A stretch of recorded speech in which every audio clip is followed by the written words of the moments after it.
بسم الله الرحمن الرحيم الحمد لله رب العالمين وصلى اللهم على سيدنا محمد النبي الأمي وعلى آله وصحبه وسلم ربنا آتنا من لدنك رحمة وهيئ لنا من أمرنا رشدا اللهم صل وسلم وبارك على سيدنا محمد وآدم ونوح إبراهيم وموسى وعيسى وما بينهم من النبيين والمرسلين صلوات الله وسلامه عليهم أجمعين اللهم صل وسلم وبارك على سيدنا محمد وآدم ونوح إبراهيم وموسى وعيسى وما بينهم من النبيين والمرسلين صلوات الله وسلامه عليهم أجمعين اللهم صل وسلم وبارك على سيدنا محمد وآدم ونوح إبراهيم وموسى وعيسى وما بينهم من النبيين والمرسلين صلوات الله وسلامه عليهم أجمعين والحمد لله رب العالمين. Assalamu alaikum wa rahmatullah. So we're in the middle of the third to last section of the text, which is on the mu'jizat, the miracles of the Prophet sallallahu alaihi wasallam, and we left off around line 302, in where Imam Lamti says, rahimahullah, وأخبرتك الشاة بعد الشيء بأنها سمت فداك حي, or the time the ewe, after being cooked, informed you that it was poisoned. May my tribe be your ransom. والطفل في المهد بتصديقك يا أزكى الورى قد فاه فيما روي, or the time the infant in the cradle testified to your truth, O purest of humanity, indeed it spoke according to the narrations. وكم جمادات وعجماوات فاهت بتصديقك في آياتي, and how many inanimate objects and even dumb beasts spoke, clearly testifying to your truth with clear miracles. And we mentioned the Hadith, a few examples of those, like the house in which Abbas, the Prophet made dua for Sayyidina Abbas and his children, and the walls and the roof said Ameen, Ameen, Ameen. There's many examples of animals that spoke as mu'jiza, as a miracle of the Prophet ﷺ. So the commentator, he says, وَأَمَّا شَهَادَةُ الْحَيْوَانَاتِ لَهُ فَمِنْهَا, an example of animals testifying to the Prophet, for the Prophet ﷺ, قِصَّةُ الذِّئْبِ قال أبو سعيد عَدَى الذِّئْبُ على شاة فأخذها فطلبه الراعي فانتزعها منه. So this one shepherd was watching his flock, and a wolf came and took one of the sheep. And so the shepherd tried to retrieve what was taken. فَأَقْعَ الذِّئْبُ عَلَى ذَنَبِهِ.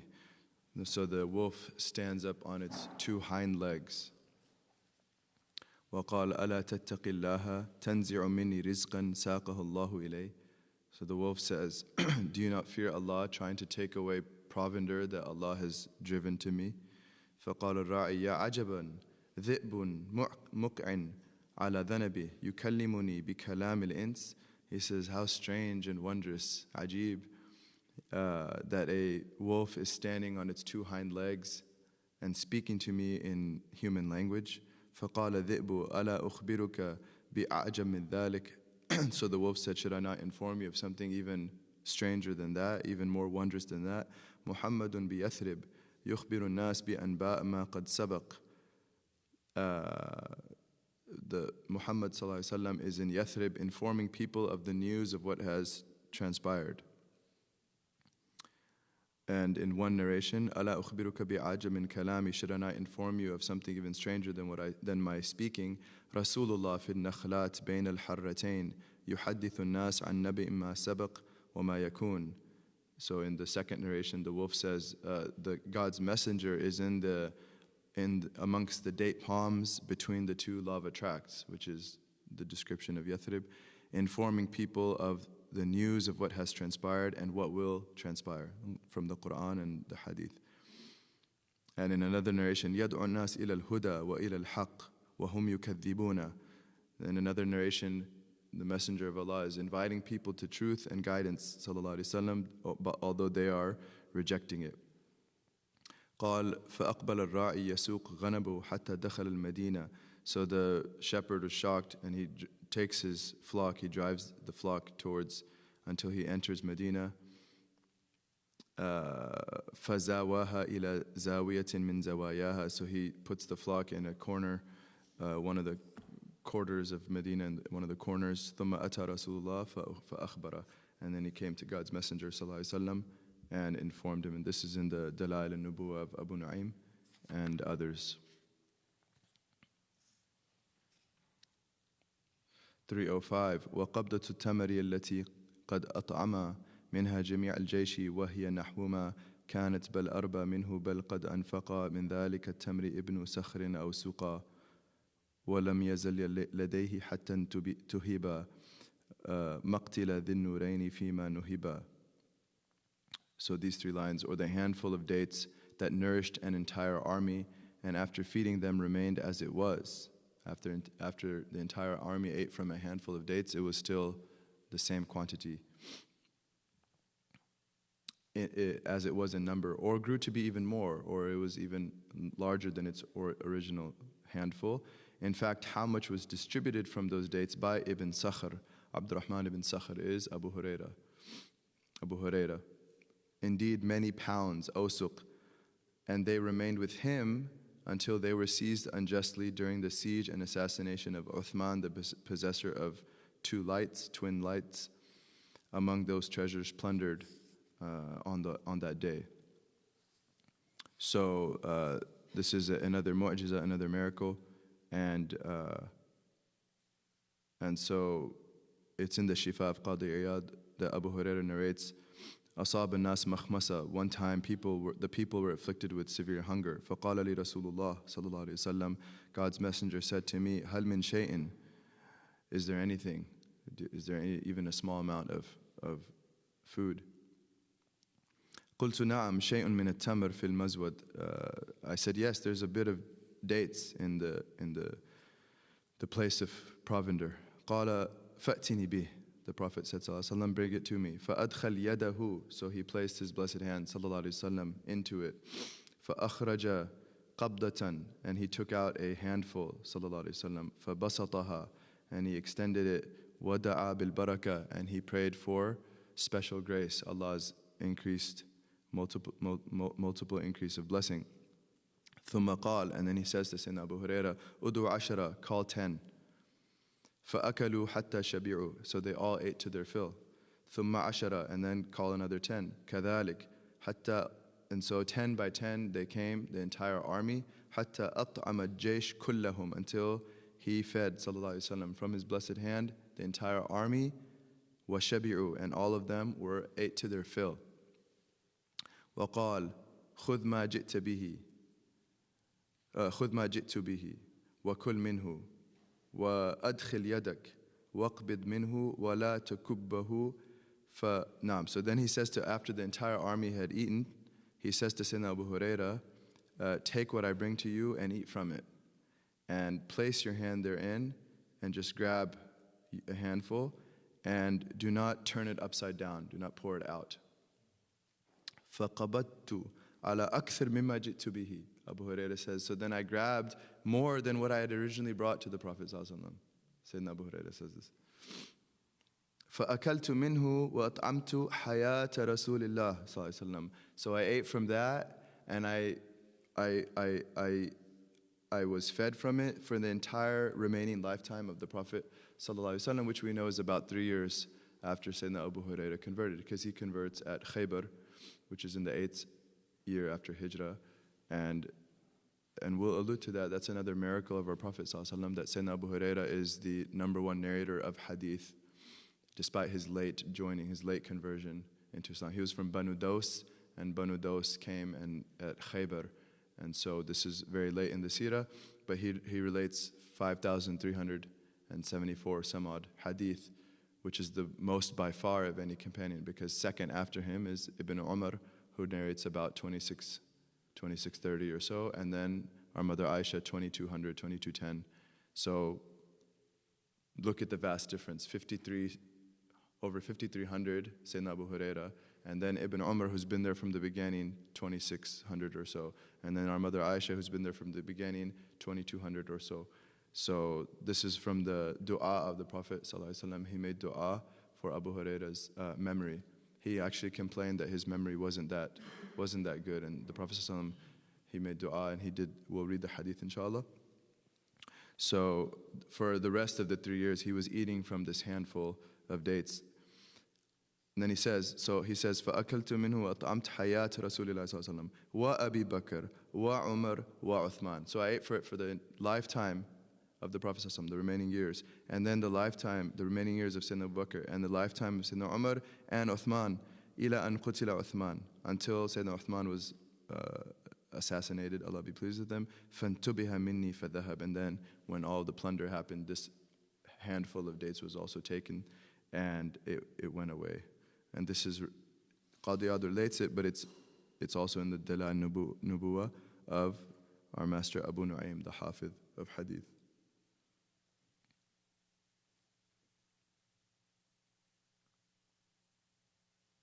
Now, in another narration, he said it was about 10 or so dates. He had counted, it was around 10 or so dates. He says, bid'a ashara tamra, or maybe a little give or take.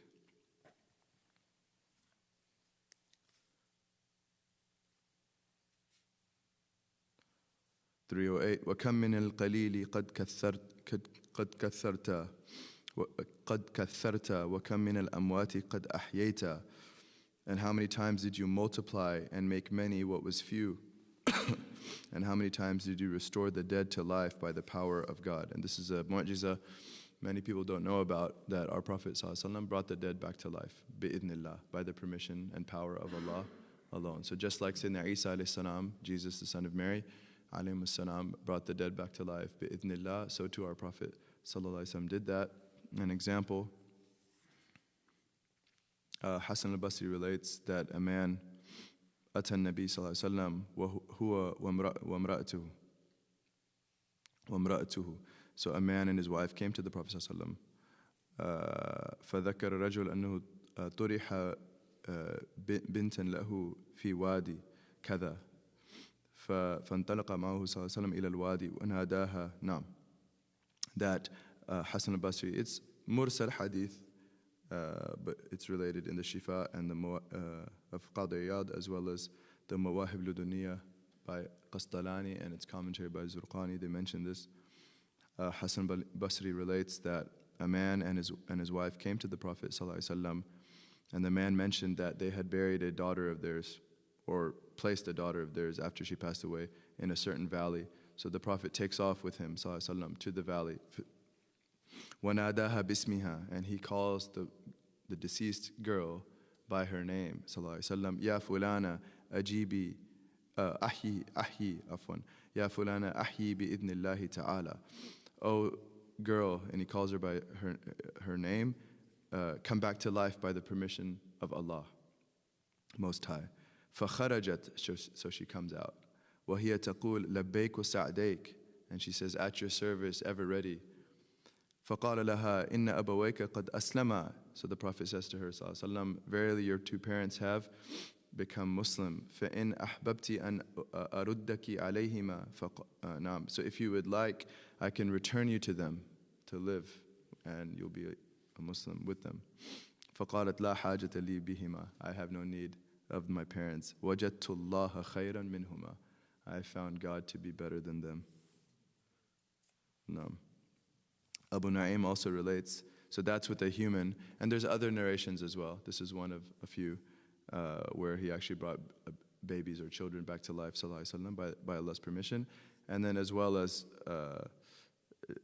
deceased animals. So Abu Nu'aym relates, Hafidh Abu Nu'aym relates in his Dala'il that Jabir had ذَبَحَ شَاتًا وَطَبَّخَهَا, so that he had slaughtered a sheep and roasted it, وَثُرِّدَ فِي جَفْنَةٍ, and that he had made tharid, like crumbled bread, and made like this dish. Tharid is like one of the favorite dishes of the Arabs. It's like some bread crumbled with meat and like a sauce, fi jafna, in a bowl. So he made this delightful meal from a roasted sheep. وَأَتَى بِهَا رَسُولُ اللَّهِ صَلَّى اللَّهُ عَلَيْهِ وسلم. The messenger comes to it. فَأَكَلَ الْقَوْمِ. So all the people, there he brought people, and they all ate from it. وَكَانَ عَلَيْهِ السَّلَامُ يَقُولُ كُلُوا وَلَا تُكْسِرُوا عَظْمَهَا. The Prophet was telling them while they're eating, sallallahu alaihi wasallam, eat, but do not break its bones. ثُمَّ إِنَّهُ sallallahu alaihi wasallam, ajib. Afterwards, they had all the meat, the flesh was gone. He gathers, ثُمَّ إِنَّهُ جَمَعَ الْعِظَامِ. He gathers all the bones, وَوَضَعُ يَدَهُ عَلَيْهَا. And he places his blessed hand, sallallahu alaihi wasallam, on the bones. ثم تكلم بكلام, and then he said some words, sallallahu alaihi wasallam. فإذا الشاة قامت, and lo and behold, the sheep rises. تنفض أذنيها, and it shakes off its ears, like ready to go. Hafid Abu Naim relates that in Dalail Nubuwah.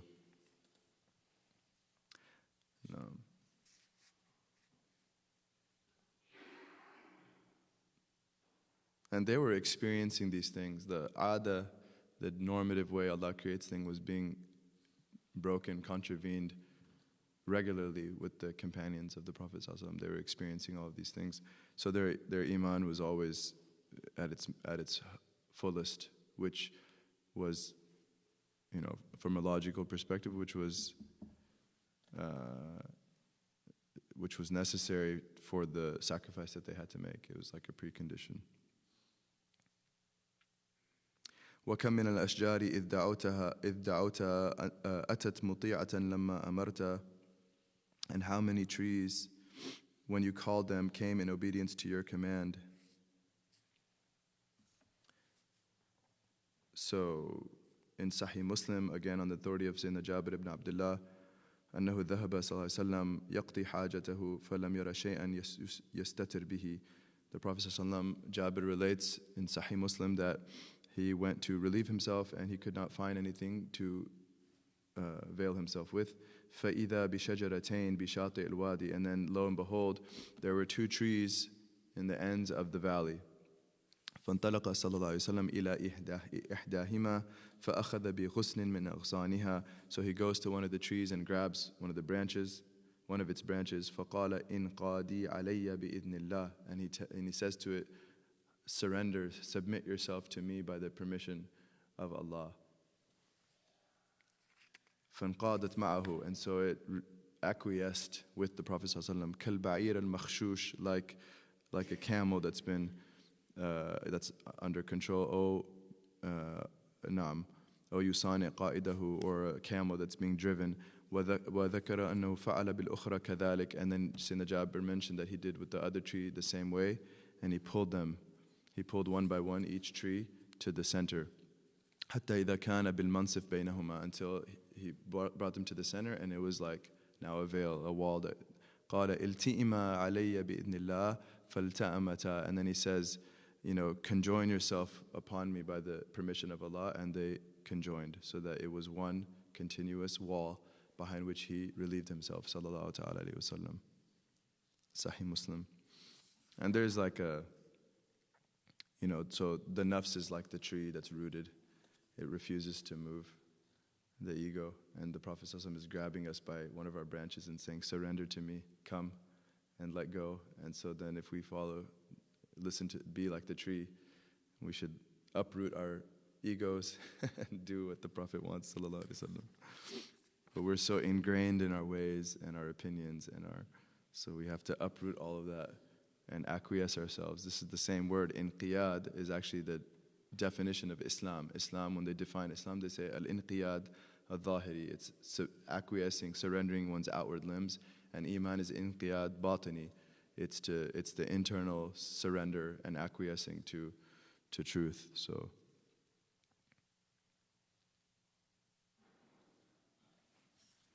And then speaking of trees, the well-known, this is Mutawatir, line 310, وَالْجِذْعُ قَدْ حَنَّ حَنِينَ الثَّكْلَ إِلَيْكَ حَتَّى نَالَ مِنْكَ وَصْلًا لو لم ينله لم يزل كئيبا عليك ما لاح سنا غريبا. Or the palm trunk that moaned, bewailing as mourners do for the dead, crying out to you until it received from you an embrace. And had it not received that embrace, it would still be distressed for your sake as long as light appears, as if a stranger longing for its home. So the well-known hadith, and it's related by tawatur, it's undeniable, incontestable, multiple chain transmission, that before they built the minbar of the Prophet ﷺ for the khutbah, Jummah khutbah, he used to hold a palm tree on one end of the mosque and deliver his khutbah from that. And so then when the minbar was built, which was away, then when the Prophet on that first Jummah goes to the new minbar, the palm tree starts crying and wailing out loud. And the whole masjid was filled with the crying and wailing of the palm tree. And when the Prophet went to it out of his mercy, he goes to the palm tree and he embraces it and he caresses it. And they said it started whimpering like a child. Like the crying went down, it started whimpering like a child. And then he continued to console it. And so the Imam says that had it not received that embrace, it would still be distressed for your sake. Like it would have kept on crying until the end of time. If it weren't for the Prophet's embracing it and caressing it, it would have kept on crying.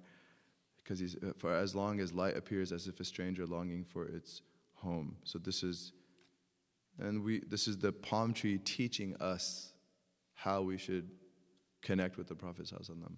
That we should be longing and our tears should be flowing. And okay, what's the proof? The proof is the words of the Prophet ﷺ. لا يؤمن أحدكم حتى أكون أنا أحب إليه من والده وولده والناس أجمعين. In Sahih Bukhari, authentic, rigorously authentic hadith. None of you have complete iman. None of you have full iman until I am more beloved to him than his parent, than his child, and then all of humanity. Okay, so if a person in this world were to be separated from his parents, his child, and all of humanity, would they not be crying? Would they not be wailing and crying and until it receives that caress, until it is connected back with the one that it longs for, and then it calms down? Would it not be like that? So the Prophet in the Hadith is saying we should love him more than we would for our families. And then Sayyidina Umar, because he said, when he responded, he said, I do love you more than my parents, my children, and all of humanity, all but my own soul between my two sides. إِلَّا النَّفْسِ الَّتِي بَيْنَ جَنْبَيْ. And the Prophet says, no, even more than your own soul between your two sides. And he says, now I love you even more than my soul between my two sides. And the Prophet says, Al-an ya Umar, Al-an ya Umar. Now you've reached Iman, Kamil. This is Kamalul Iman. This is the pinnacle of faith has been attained. The perfection and fruits of faith. Allah be pleased with him, Sayyidina Umar. So, if we were separated from our own soul, would we not cry? If the soul were split in half, would we not cry? If our life was taken, would we not cry? So then, the palm tree is teaching us to shed tears for the Prophet ﷺ, specifically for the person of the Prophet ﷺ. Naam.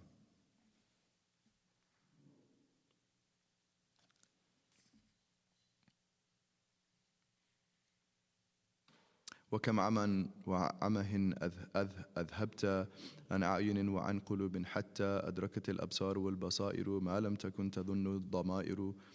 And how many times did you remove blindness and waywardness from the eyes and from the hearts?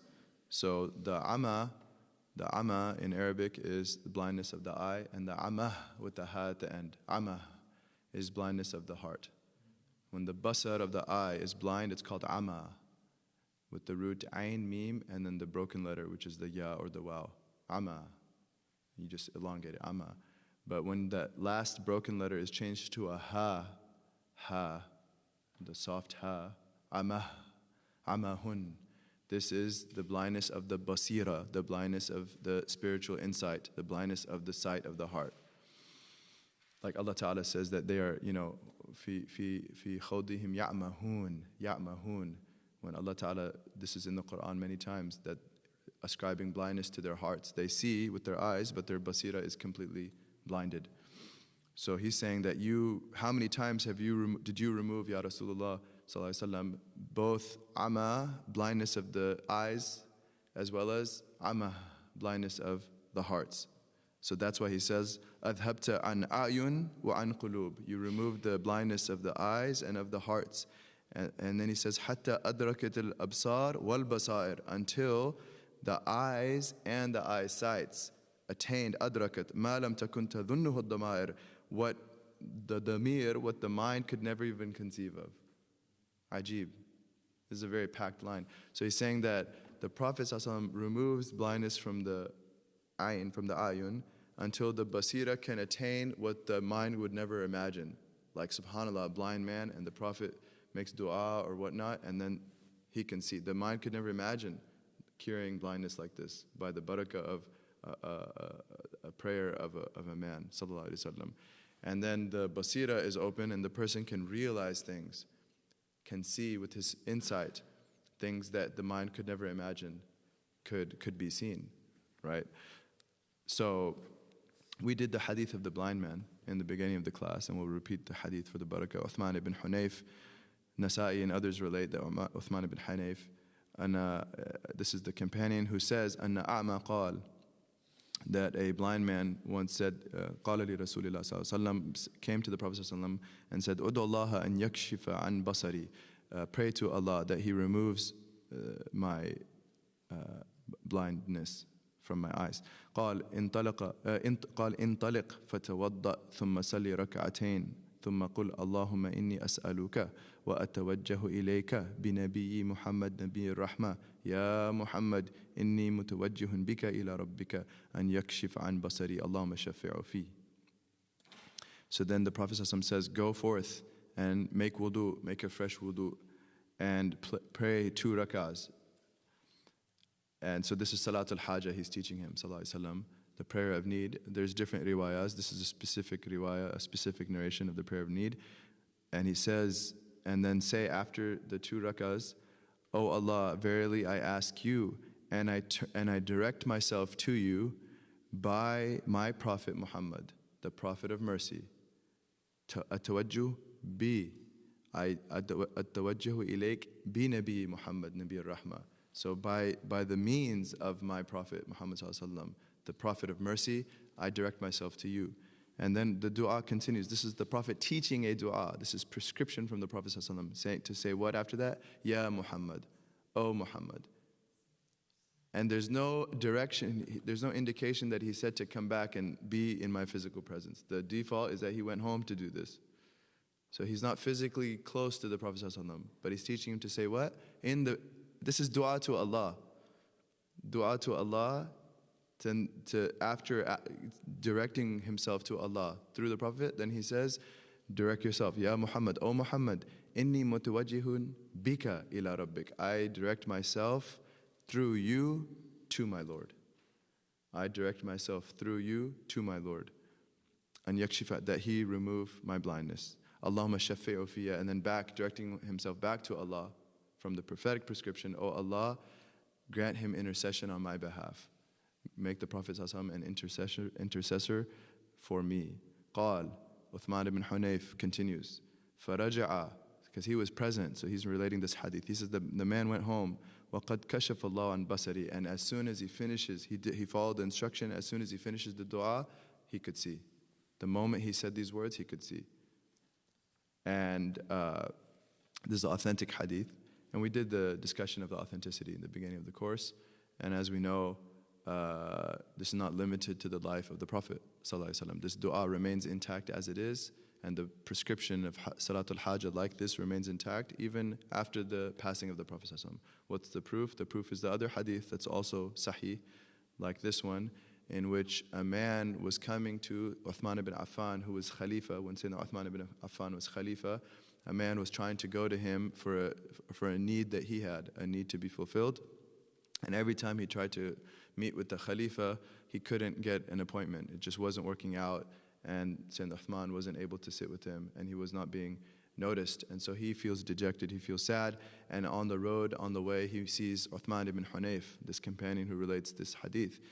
And so he says, what's wrong? And he tells him of his situation. And he said, and then he relates this hadith to him. He said, I was with the Prophet ﷺ, and the blind man came. And he relates this hadith. So he tells this person in need to go home and do the same thing with the same dua, same salat al-haaja and same dua. And he did not change the wording of the dua. Oh Allah, I direct myself to you through my Prophet. Oh Muhammad, I direct myself through you to my Lord. Naam. And so the man does this. The next morning he goes, he tries to see the Khalifa. The guard says, Ahlan wa sahlan, come on in. He goes, Sayyidina Uthman is there waiting. He says, what can I do for you? Uthman ibn Affan. He sits with him and he says, I have this problem. Uthman's like, I'll take care of it. He takes care of the whole thing. The need is fulfilled. Allah be pleased with him. He goes back out and he meets Uthman ibn Hunayf. And he says to Uthman ibn Hunayf, Allah be pleased with him, he says, thank you so much. You know, I really appreciate it. You must have spoken to the Khalifa on my behalf, because he let me in today. Uthman ibn Hunayf said, I didn't talk to him. I didn't speak to him. is the dua being answered. And that's also rigorously authentic Sahih Hadith by over a dozen Huffaz of Hadith say it's rigorously authentic. So this is a proof from the Hadith texts that this prophetic prescription is a perpetual prescription for the Ummah. It's not limited to the lifetime of the Prophet ﷺ, but it extends even after his leaving this lowly abode. Sallallahu ta'ala alayhi wa sallam.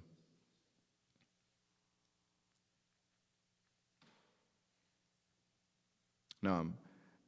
Another hadith, this is related. Qadi Iyad mentions in the Shifa, and it's related in Musannaf ibn Abi Shayba, that Al-Uqayli says that Habib ibn Fudayk, ويقال Furayk or Fadiq, I'm not sure the pronunciation, one of the companions says, أن أباه ابيضت عيناه, that his father, his eyes had become whitened, i.e. he became blind.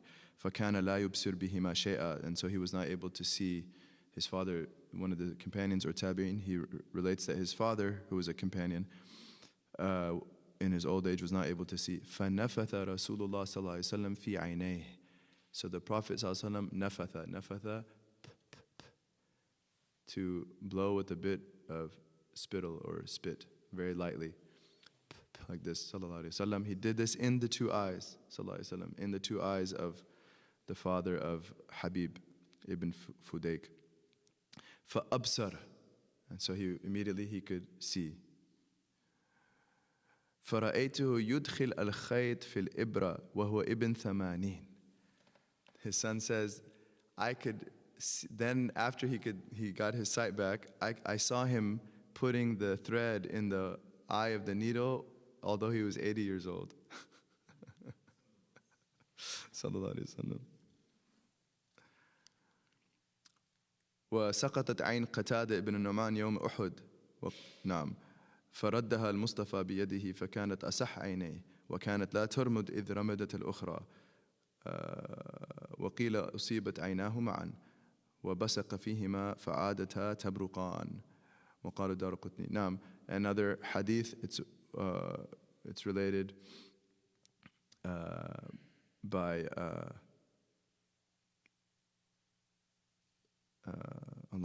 in the Dalal Nubuwa and other places, that Qatada ibn Nu'man, famous incident. So at Uhud, although there's some discrepancy, there's a khilaf, it could have been at another battle, but the most common narration is at Uhud, his eye fell out of his socket. Qatada ibn Nu'man, his eye fell out of his socket, its socket. And so the Prophet ﷺ, with his blessed hand, puts it back. He picks up the eyeball and puts it back in the socket of Qatada ibn Nu'man, and it became his better eye. He said even later when he got some ramad, like conjunctivitis or something like this, the one that the Prophet touched, it did not get that condition. It did not get that eye disease. And in one narration, according to Zabidi's Ithaf in the commentary of Ihya al-Madin, he says it was both eyes. In fact, both eyes had been struck on that battle, on that day, and the Prophet spat in the two eyes, and then they returned gleaming. Tabruqan. Naam.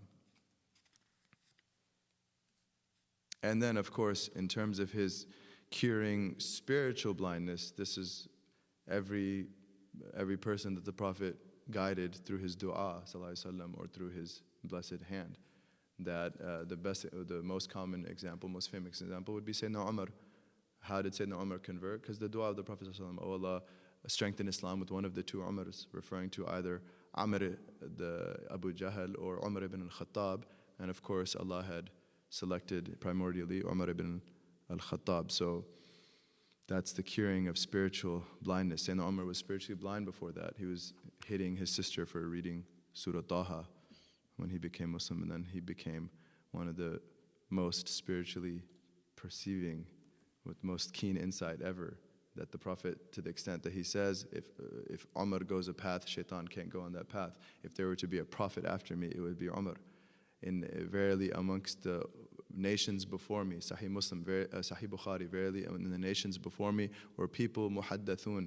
They would receive news like ilham from Allah. Allah would inspire them with meanings directly from His presence, subhanahu wa ta'ala.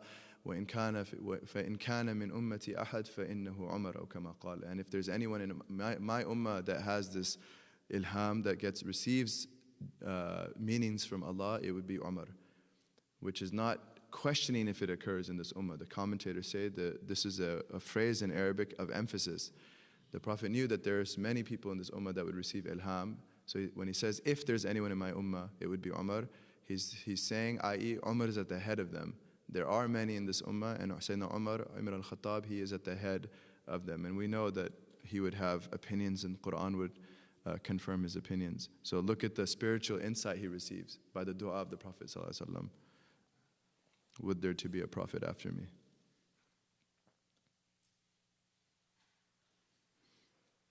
And Fudhala ibn Umair is a really nice example. After Fath Makkah, Fudhala ibn Umair was, this is related, Qadi Iyad relates in the Shifa, that he wanted to kill the Prophet ﷺ. So he hides a dagger. The Prophet's making tawaf. And he hides a dagger in his garment, and he's behind the Prophet ﷺ. And he's walking behind him, he intends to kill him. And the Prophet ﷺ, he stops in his tawaf, he turns around, he says, Ya Fudhala, ماذا تحدث به نفسك? He says, Ya Fudhala, what's your soul telling you right now to do? What's your nafs telling you to do? And Fudhala, he's a non-believer, he lies. He says, nothing, ya Rasulullah, nothing, I'm just making tawaf with you. He says, okay. He turns around, continues. Second time turns around, Ya Fudhala, ماذا تحدث به نفسك? Fudhala, what's your soul telling you to do? Nothing, Ya Rasulullah, I'm just walking. Okay, turns around, tawaf. Third time turns around, Ya Fudhala, ماذا تحدث به نفسك? Fudhala, what is your soul telling you to do? Nothing, Ya Rasulullah. Okay.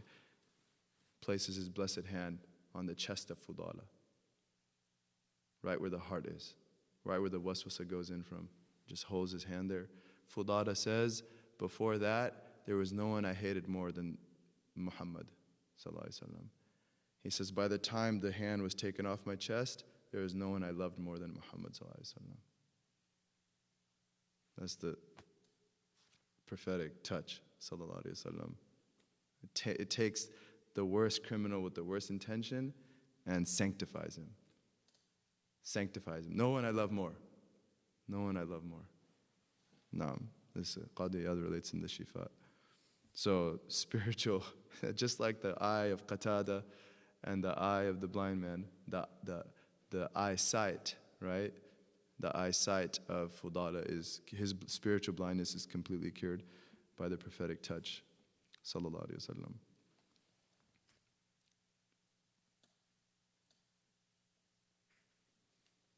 And so that transitions to 314.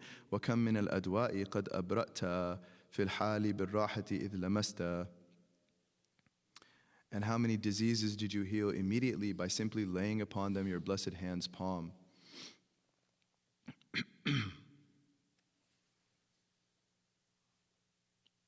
Ibn Abbas relates, this is in the Sunan of Ad-Darimi and the Shifa of Qadi Iyad as well.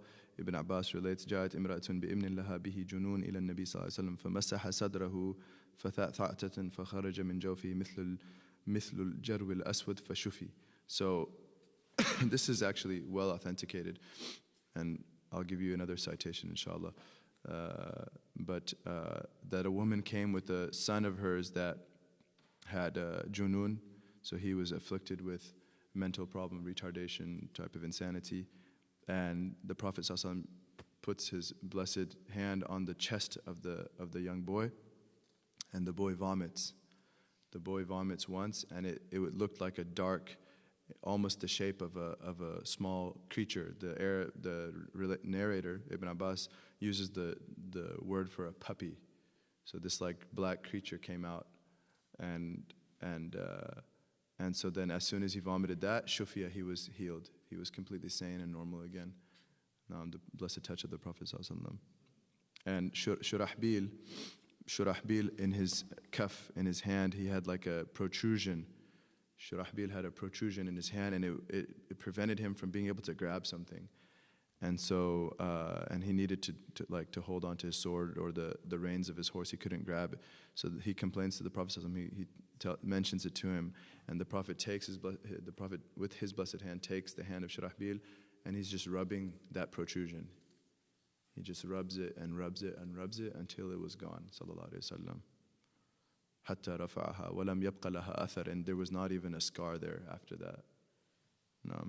That's Qadi Ad relates that as well.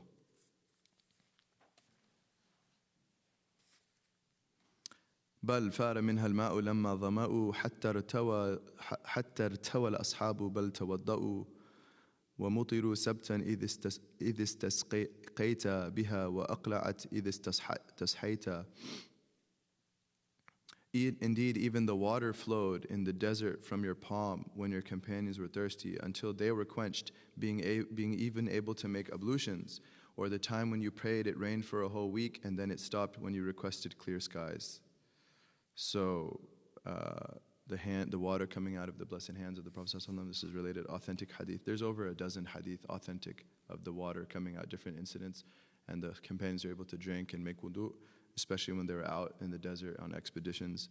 And Suyuti has a line of poetry: وَأَفْضَلُ الْمِيَاهِ مَاهٌ قَدْ نَبَعْ بَيْنَ أَصَابِعِ النَّبِيِّ الْمُتَّبَعِ يَلِيهِ زَمْزَمْ فَمَاءُ الْكَوْثَرِ فَنَيْلُ مِصْرَ ثُمَّ بَاقِي الْأَنْهُرِ.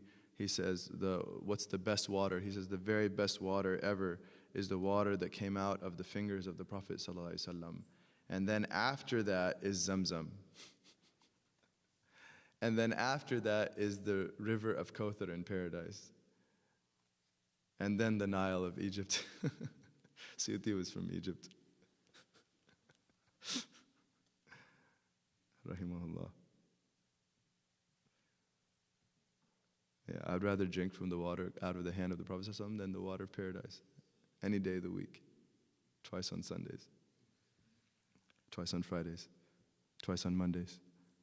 The day he was born, sallallahu alaihi wasallam. The hadith, this is authentic hadith, Bukhari and elsewhere, istisqa. The Prophet ﷺ he stood up to give khutbah, and a Bedouin comes in and says, we're in severe drought, Ya Rasulullah, and there was no rain at all. And the Prophet ﷺ, he makes dua, and they said there was not a single sliver of a cloud. It was completely empty, the sky. And the Prophet ﷺ makes dua, and they said the clouds came right then, كَأَمْثَالِ الْجِبَالِ, like mountains, the likes of mountains. And it started pouring and pouring and pouring. They said the Prophet ﷺ didn't finish until his beard was dripping, sallallahu alaihi wasallam. And then for an entire week it was pouring in Medina, the heart of Medina, until it became overwhelming. It was too much water, like flooding, and their building structures are very primitive, and so those were getting affected, the walls and things. So the next Jum'ah, the Prophet ﷺ is giving khutbah, and Arabi comes. Some say it was the same Arabi, and others say it was another one, desert Bedouin. And he says, Ya Rasulullah, tuhdam al-bina al-abniya. The buildings are getting affected, their foundations. Pray that it stops. And the Prophet raises his hand, and he says, Allahumma hawalina la alayna. Oh Allah, around us, not upon us. And immediately they dispersed. And they said it became so empty, but the clouds were around. It was like a bowl. It was like a concave with the clouds around. And they said for an entire month, the valley was filled. The valley next to the Medina was filled for an entire month, like a canal. And they said that anyone, for the whole month, anyone that came from the outside, they would be told of these heavy rains because they saw the traces still. Sahih Bukhari, sallallahu alaihi wasallam. Immediate. This is like, as soon as he asks, sallallahu alaihi wasallam.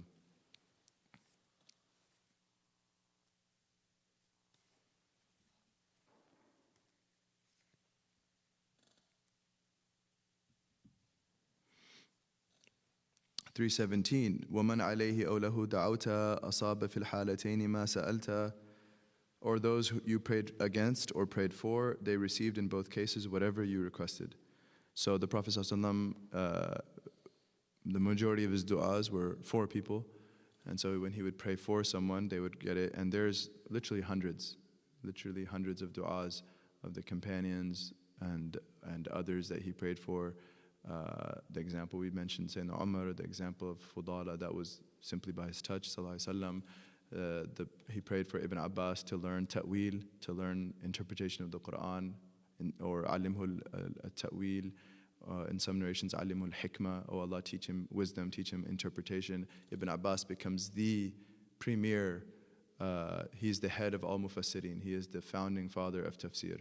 Allah be pleased with him and his father. And he is the most, and in some narrations that Ibn Abbas sat for 3 days with the Prophet ﷺ and went through the entire Mus'haf asking him every single word, every question he had, what it meant. And the Prophet clarified.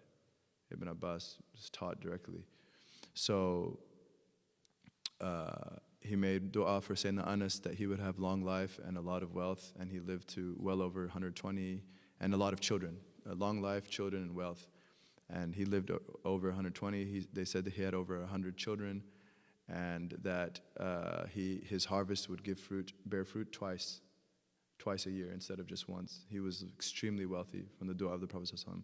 He made dua for Abd Al-Rahmaan Ibn-Sakher, he became wealthy again. He made dua for all these blessed companions. He made dua for Sa'd ibn Abi Waqqas, that his dua would be mustajab. Sa'd ibn Abi Waqqas, he made dua that his dua is mustajab. And it was known about Sayyidina Sa'd that whenever he made dua, it happened. Even later, after the death of the Prophet ﷺ, when he was in Iraq as governor and elsewhere, the people knew that they would go to him for dua because his dua was mustajab. It would just be answered right away. And even one time, someone accused him of something falsely, and Sayyidina Sa'd says, "Oh Allah, if he's lying, let him have a fitna." And the man had a wretched life. He lied, tried to accuse Sayyidina Sa'd of something. So this is from the dua of the Prophet ﷺ. And the Prophet prayed against a few people. This was minimal, but it occurred, and it's a reflection of Allah's wrath on certain people, that they transgressed so much that they got what they deserved, and the Prophet ﷺ prayed against it. He gave them what they deserved. So a well-known example is the son of Abu Lahab, who did not become Muslim. So Utbah, Utayba, and Mu'attab, these are the three sons of Abu Lahab, all from the same root of blame. Abu Lahab named his children it gives something of his psychology. Abu Lahab was the only child of Abd Al-Muttalib from another woman that he had no siblings through that woman. Like all the other wives of Muttalib had at least two, but he was alone. And that his mother was a kahina, according to some. His mother was a kahina, a fortune teller, so soothsayer. But in any case, Utbah and Mu'attib, the first and the third, they become Muslim. But Utayba, the second, he is perished. And he was very wretched to the Prophet ﷺ, and Utbah and Utayba both divorced the two daughters, Ruqayya and Kulthum, of the Prophet ﷺ before consummation. But Utbah eventually becomes Muslim, but Utayba does not, and the Prophet prayed against him that one of the kilab, one of the beasts of Allah's creatures, would take him. And so ever since that dua, thereafter he was very scared, because he knew the Prophet's dua, its power. And so then he went out, and whenever he would camp in the desert, he would have all his people sleep around him as like a barricade, and then all the luggage in the middle, and he would be on top. He took every measure to stay safe, because he knew that the Prophet made dua that one of the kilab, he heard him say that one of the beasts of Allah's creatures would take him. And so then in the middle of the night, lo and behold, a lion comes in the desert and doesn't touch anyone, jumps over the people, climbs the luggage, and takes Utayba. And this is his death, just like the dua said, and everyone else is safe. He doesn't mess with anyone else, and he leaves. So the dua of the Prophet ﷺ. And 318, وَكَمْ مِنَ الْغُيُوبِ قَدْ نَبَّأْتَ بِهَا فَلَمْ تَعْدُ الَّذِي ذَكَرْتَ. And how many of unseen matters did you prophesy, and each manifested just as you described and foretold. So the ghuyub, firstly the Quran itself, foretelling of anything. The ghaib is what's not known to the people, and so the majority of the Quran was not known, right? A lot of the Quran is reminding of signs that they did know of, the heavens and the earth and the aspects of life. But then the news of the previous peoples, foretelling what would happen, and all the stories of the prophets. The Arabs did not know any of that. And they did not have a tradition of literature. The Arabs were ummatun ummiya. They were an unlettered people. They had no written literature, and they didn't even understand nubuwah. They did not understand prophecy. It was not in their cultural framework of, it had no place in their cultural mental framework. So they did not have a concept of nubuwah. This is something the Christians and Jews understood because they're people of the book. So when the Prophet ﷺ the ayats are coming down, like Surah Yusuf and Surah Ibrahim and Surah Nuh, all these, the entire surah is named after prophets and all the stories of the prophets, and some in very general and others in extreme detail. With Sayyidina Yusuf alayhi salam, I mean, look at the detail. It's amazing. Sayyidina, the Surah Yusuf, that even, the conversations between him and his father, Sayyidina Yaqub alayhi salam, the plotting of the brothers, the exact way they did it, the well, the man picking him up, then he works for the Imratul Aziz, and then even in the house, like that scene, that she tries rawadatu an nafsi, she tries to seduce him despite himself, and he runs away. He's literally running, and she grabs the shirt and she tears the shirt. Look at these details. Where did that come from? And then the fact that, and then the man comes home, the husband comes home. What's going on? And here he sees the scene, and then shahid, like min ahliha, shahid, like this witness comes out of the family. Where did he come from? And he says, in qudda min dubur, in qudda min, if it's torn from the back, he's innocent. If it's torn from the front, he's guilty. And lo and behold, it was torn from the back. The details, intimate details, the prison, the dreams, all of these things. So, how many unseen matters was he telling of sallallahu alaihi wasallam that made perfect sense, that had moral lessons, that had metaphysical implications, that told of the nature of prophecy, that corresponded with what's in the Bible, what's in the Old Testament, what's in the New Testament, and corrected what was changed. So the negative things that are said about prophets in the Bible, the Quran clarifies they're infallible, they don't sin, they never committed what's ascribed to them, etc. So, and then from the Hadith, like I wanted to share a handful of I just looked, it was too many. I found like over like 70 chapters in one book of Hadith, that Tahdhib of Suyuti's Khasa'is. There's over 70 sections of the ghuyub that the Prophet informed of what would happen. The death of Najashi, the death of Sayyidina Uthman, the killing of Sayyidina Uthman, the killing of this companion, the killing of that companion, the fitna that would happen at the end of time, the fitan, the khawarij, all of these things he told of sallallahu alaihi wasallam, to the extent that he actually told of every single thing until Yawm al-Qiyamah. According to Sahih Hadith, he stood up for khutbah. We've mentioned this before. At Fajr, after Fajr, he gives khutbah. And he continues. Normally his khutbahs were a few minutes, sallallahu alaihi wasallam. He gave khutbah until dhuhr, from Fajr to dhuhr, non-stop. And then they took a break for prayer. Then he continues, stands up again, gives khutbah until Asr. They break for Asr. Stands up again all the way to Maghrib. The entire day he gave one khutbah, sallallahu alaihi wasallam, breaking for the prayers. Sahaba said he told us everything. Every single fitna that would happen until the end of time, with the name of the tyrant and his father's name. And every single occurrence. And فَحَفِظَ مَنْ حَفِظ وَنَسِيَ مَنْ نَسِي. Whoever recalled it would recall it, whoever forgot it would forget it. Because they weren't expecting that. They didn't bring their notepads. They were aslan unlettered. Few of them could write. But no, they just one day the Prophet, they go to Fajr and suddenly he's telling, sallallahu alaihi wasallam. And they said that we would be reminded when it would occur, that they would live their lives and a fitna would happen. They saw a lot of the fitan, the blessed Sahaba. And they said, that's exactly like the Prophet said that day. That's exactly like the Prophet said. It would reemerge in their minds when they would see it in reality, sallallahu alaihi wasallam. In some narrations, they even said he taught us zoology. They said, there's Sahih Hadith, there was not a bird in the air that we did not know what type it was. And in Tabarani, it's related, the Prophet ﷺ said, Allah showed me everything in the world, كَكَفِّي هَذَا, like in my hand like this. I could see it like this, everything. Everything that would occur until the Yawm al-Qiyamah. Tabarani relates. So, kam min al-ghuyub, how many unseen? Everything unseen, sallallahu alaihi wasallam, until the end of time, he taught, sallallahu alaihi wasallam. فَكُلُّ ذِي عِلْمٍ وَذِي عِرْفَانِ مِنْكَ اسْتَمَدَّهُ سِوَى الرَّحْمَانِ.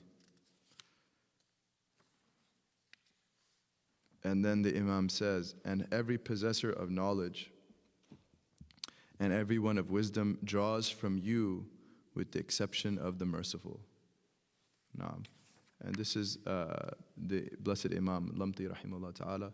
This line, he's sort of introducing us to some of the metaphysical realities of the Prophet sallallahu alaihi wasallam. Right, that he says that for kullu dhi ilmin wa dhi irfan, every single individual that possesses knowledge, ilm, and irfan, ma'rifah of Allah. So the ilm is mental knowledge of things, of Allah and of things. And the ma'rifah in this context, irfan, is the experiential knowledge of the divine. The experiential knowledge of the divine. He says every single possessor of these two types of knowledge, min kastamaddahu, draws it from you, O Prophet, draws it from you, sallallahu alaihi wasallam, siwa ar-Rahman, with the exception of ar-Rahman. Ar-Rahman does not draw his knowledge from anyone because he is all-knowing, omniscient, in pre-eternity, without any vagueness, complete absolute knowledge. There's no temporal sequence in his knowledge, subhanahu wa ta'ala. But every created entity that has knowledge, the Imam Lamti is saying, draws it from the Prophet sallallahu alaihi wasallam. And the commentator says, فَهُوَ أَصْلُ الْمَخْلُوقَاتِ كُلِّهَا, because the Prophet sallallahu alaihi wasallam is the very basis of all of creation, without exception. وَقَدْ حَجَرَ اللَّهُ تَعَالَى نِعْمَهُ أَنْ يَصِلَ شَيْءٌ مِنْهَا إِلَى مَخْلُوقٍ إِلَّا بِوَاسِطَتِهِ صلى الله عليه وسلم. And Allah has prevented His blessing, that a single iota of His blessings reach a created entity except by the intermediateness of the Prophet sallallahu alaihi wasallam. So, naam, that the Prophet sallallahu alaihi wasallam, and this is referring to, it's a Sahih Hadith, Maysarat al-Fajr relates it, Hakim, it's in the Mustadrak of Imam Hakim, Dhahabi concurs that it's Sahih, that Maysarat al-Fajr asked the Prophet sallallahu alaihi wasallam, Mata kunta nabiyan, when were you a prophet? And he says, sallallahu alaihi wasallam, wa Adamu bayna ruhi wal jasad, while Adam was between soul and body. So the primordial existence of the Prophet ﷺ as his ruh, his spirit ﷺ, was before even the completion of the creation of Sayyidina Adam alayhi salam. And so then being the first thing that Allah created, the prophetic reality ﷺ, and in the hadith of Jabir, which has weakness in the isnad, but many muhadithun consider it strong enough, is that the first thing created is the nur of your Prophet. He said, sallallahu alaihi wasallam, nur nabiyik. So conjoining these two hadith, that and so from that nur, Allah created creation. So this is the opinion of the qawm, and many of the ulama as well. But it's not like a point of aqidah. You don't have to believe that in one's aqidah. 320. هذا وكم من آية لا تحصى عد منحتها ولا تستقصى فالحمد لله الذي أعطاك ما لم ينله أحد سواك. Having said all of this, how many miracles that cannot be enumerated with finitude you were granted, nor could they be counted. So praise be to God alone, who has given you what no one other than you has received. Sallallahu alaihi wasallam. So what neither prophet nor angel received. The Prophet received so much of that.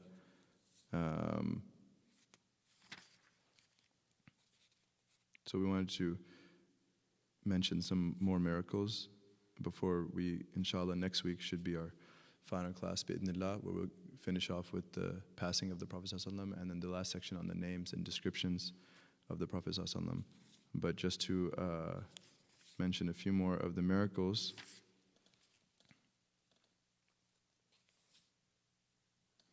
The narration of the water from his blessed hands, Jabir, we alluded to it, so we'll relate it in full. This is in Bukhari and other texts. Jabir ibn Abdullah relates, قَدْ رَأَيْتُنِي مع النبي صلى الله عليه وسلم. I saw myself with the Prophet صلى الله عليه وسلم. وَقَدْ حَضْرَتِ الْعَصْرِ وَلَيْسَ مَعْنَا مَاءٌ غَيْرُ فَضْلَةٍ. They were out on an expedition, he said, and the Asr prayer entered, and we had no water except for a bit of extra water, just a small amount. فَجَعَلَ فِي إِنَاءٍ. And so then فَجُعِلَ فِي إِنَاءٍ. So it was placed in a container. فَأَتَى النَّبِي صلى الله عليه وسلم به, and the Prophet, it was brought to the Prophet صلى الله عليه وسلم. فَأَدْخَلَ يَدَهُ فِيهِ, so he places his hand therein. وَفَرَّجَ أَصَابِعَهُ, when he placed his hand therein, he spread out his fingers, صلى الله عليه وسلم, his blessed fingers. ثُمَّ قال حَيَّ هَلَّا عَلَى الْوُضُوءِ وَالْبَرَكَةُ مِنَ اللَّهِ. And he says, everyone come on for washing, for the wudu, and the barakah is from Allah. And this is something we have to remember. We read that statement by the Imam, the metaphysical understanding of the Prophet ﷺ by many of our masters. And all of these ahadith, it's all by Allah. And the Prophet ﷺ, he is the Imam al-Muwahhideen. So he is the foremost of those that affirm Allah's unity. So there's no issue of shirk here, because the Prophet ﷺ he's simply the madhar, the location, the locus, whereby Allah Ta'ala manifests His own power. Okay, and the theologians of our tradition who affirm these ahadith and who espouse the metaphysics that we alluded to, they are all occasionalists. They believe that Allah is recreating everything in creation at every moment.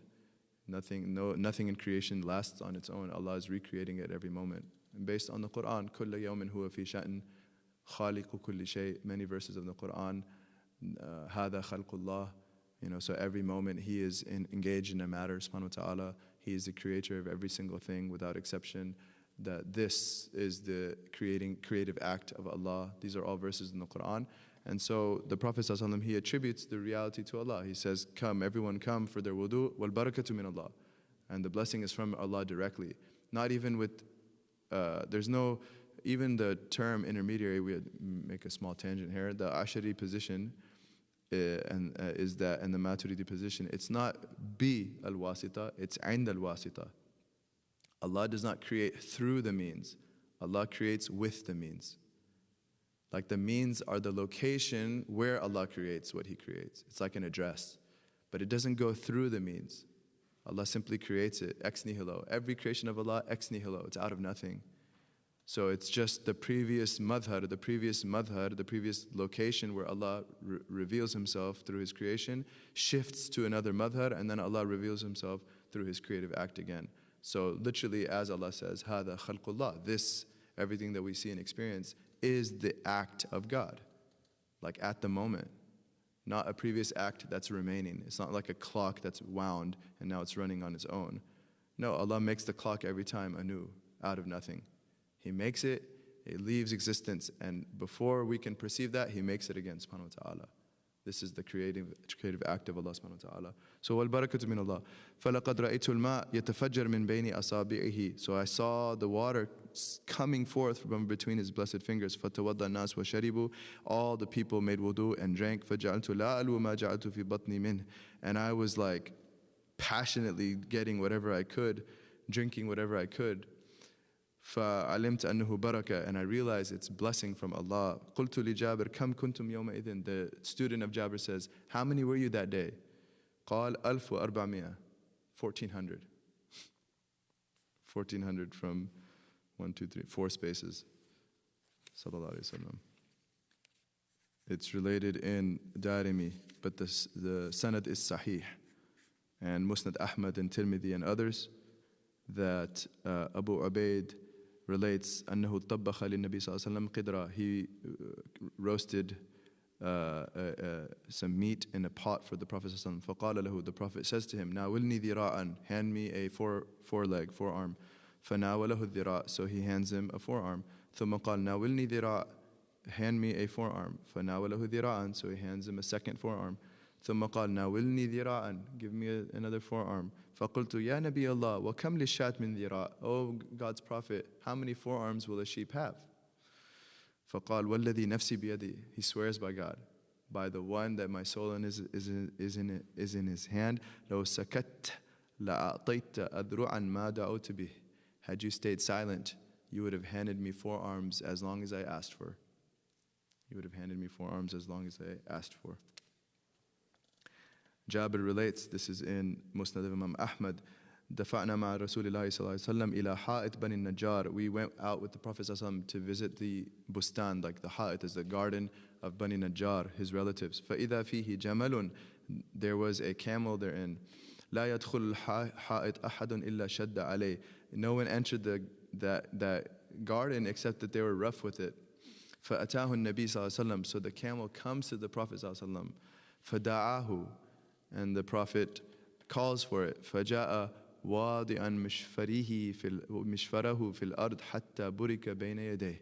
So it placed its lips on the earth until it was completely lowered in front of the Prophet. And in one narration, it was a sajda. In one narration, it was a sajda. Sahih Hadith. فقال هاتوا خطاما. The Prophet says, bring reins. فختمه. So he put reins on it. وَدَفَعُوا إِلَى صَاحِبِهِ. And he returned it to its owner. ثُمَّ الْتَفَتَ. Then he turned to face the people. And what does he say? مَا بَيْنَ السَّمَاءِ إِلَى الْأَرْضِ إِلَّا يَعْلَمُ أَنِّي رَسُولُ اللَّهِ إِلَّا عَاسِ الْجِلْ وَالْإِنسِ. There is nothing between the heavens and earth except that it knows that I'm God's messenger, with the exception of the disobedient jinn and disobedient men. The kuffar of jinn and the kuffar of men. They're the only ones that don't know it. Every other creature between the skies and the earth knows that I am Rasulullah sallallahu alayhi wa sallam. Aisha relates, Musnad Ahmad, Musnad Bazzar, Tabarani in his Awsat, Sahih Hadith. Haythami says, the isnad, the rijal are sahih. Aisha relates, Kana li ali Rasulillahi sallallahu alayhi wa sallam. This is a beautiful hadith. The family of the Prophet sallallahu alayhi wa sallam, Kana li ali Rasulillahi sallallahu alayhi wa sallam, wahshun. They had a wild animal. They had a wild animal, like a pet. فَإِذَا خَرَجَ رَسُولُ اللَّهِ. When the Prophet would leave the home in the morning to go out for the day, لَعِبَ وَذَهَبْ وَجَاءَ. It would go crazy, it would play, it would come and go, it was always moving. فَإِذَا جَاءَ رَسُولُ اللَّهِ صَلَّى اللَّهُ عَلَيْهِ وسلم. But when the Prophet would come back home, رَبَضْ فَلَمْ يَتَرَمْرَمْ مَا دَامَ رَسُولُ اللَّهِ فِي الْبَيْتِ صلى الله عليه وسلم. It would go down and not move at all, so long as the Prophet was home. Sallallahu Alaihi Wasallam. This wahish, this wild animal, realizes the haiba, realizes the presence, the majesty of the Prophet Sallallahu Alaihi Wasallam, so it doesn't play around anymore. But when the Prophet goes out, it goes wild.